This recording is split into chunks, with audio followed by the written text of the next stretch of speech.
Hey, good day to you. This is Todd. I am a regular Jude walking in the Word. Hey, I want to welcome you as we are looking at Christmas this week because it's Christmas week of 2022. And we're looking at the Christmas story through the eyes of Matthew. And we're only focusing on the book of Matthew, but also prophecies that Matthew tells about in his book.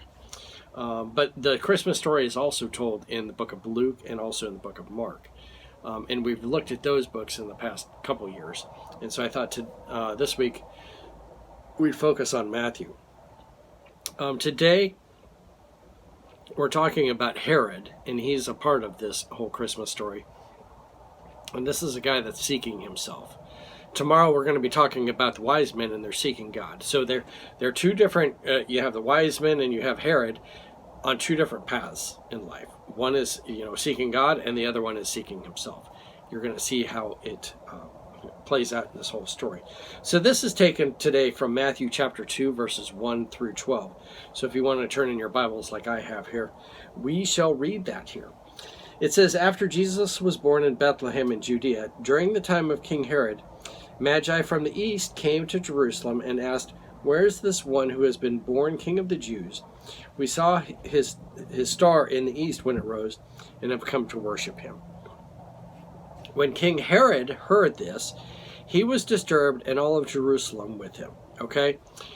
I'm going to answer that question that you have right now, is who is Herod, and why is he disturbed?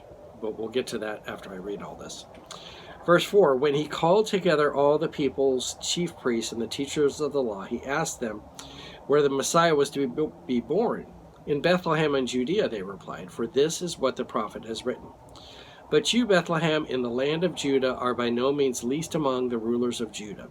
For out of you will come a ruler who is the shepherd of my people Israel. We've talked about that in the past, a couple episodes, where this prophecy that I just read here was written by Micah. And the Jewish leaders knew good and well that prophecy was going to be fulfilled. And so when they were asked, where's the Messiah to be born? It was an easy answer to say, of course, in Bethlehem, because that's where it's prophesied. Verse 7, then Herod called the Magi secretly and found out from them the exact time the star had appeared. He sent them to Bethlehem and said, go and search carefully for the child. As soon as you find him, report to me so that I too may go and worship him. That's a big lie. He was not planning on going to worship him. He was going to kill him if possible. After they had heard the king, they went on their way, and the star they had seen when it rose went ahead of them until it stopped over the place where the child was. When they saw the star, they were overjoyed on coming to the house, and they saw the child with his mother Mary, and they bowed down and worshipped him. Then they opened the treasures and presented him with gifts of gold, frankincense, and myrrh. And having been warned in a dream not to go back to Herod, they returned to their country by another route. Okay, we're talking about Herod today and how he plays out into this whole story. The questions you're asking is, who is Herod?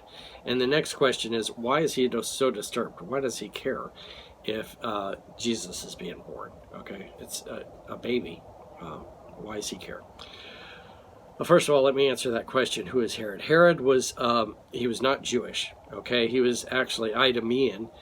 He was a descendant of Esau. So you go all the way back to the story of Jacob and Esau, where they kind of parted ways, and the chosen people came out of Jacob, not Esau, okay? So Herod was a descendant of Esau.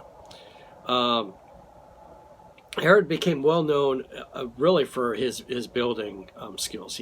He himself didn't build all this stuff, but he had it built and oversaw all of it. He built the port of Caesarea there, and then he built the Herodium, which is near Jerusalem. It was a fortress there. He built Masada, also one of Herod's fortresses. And then he did what's probably he's most well known for is added an addition to the temple, renovating the temple, you'd say. You have Solomon's temple, which Solomon oversaw the building of that. Then during the captivity, that temple was destroyed, and after captivity, the people came back and rebuilt the temple, but not to the same glory that Solomon had built it to. Now Herod comes along and he's trying to please the Jewish people and have them think highly of him. So he's like, oh, let me just renovate this temple. And so it's this big, humongous thing now. And Herod was in charge of that. Okay. Not so that he could worship God and please God, but so that the people would like him. Okay. So Herod he was a paranoid guy, worried that he'd lose his kingdom. That's the whole problem he had. He felt threatened even by his own family. Okay, there was another ruler at that time that had said about Herod, "It's better to be the pig in the neighborhood or in Herod's household than it is to be part of his family, because the pig has more chance of living than his whole household." He had like 3 sons that he had sons. He was married to 10 women. Okay, get this, and he had fathered 15 children by them. Herod was so protective of his favorite wife, Merimee, that he instructed his soldiers to kill her if anything were to happen to him while he was traveling. Can you imagine? Yeah, so I give instructions. Hey, if I'm going over to Africa. Well, if I die there, then have my wife killed. Like, what kind of craziness is that?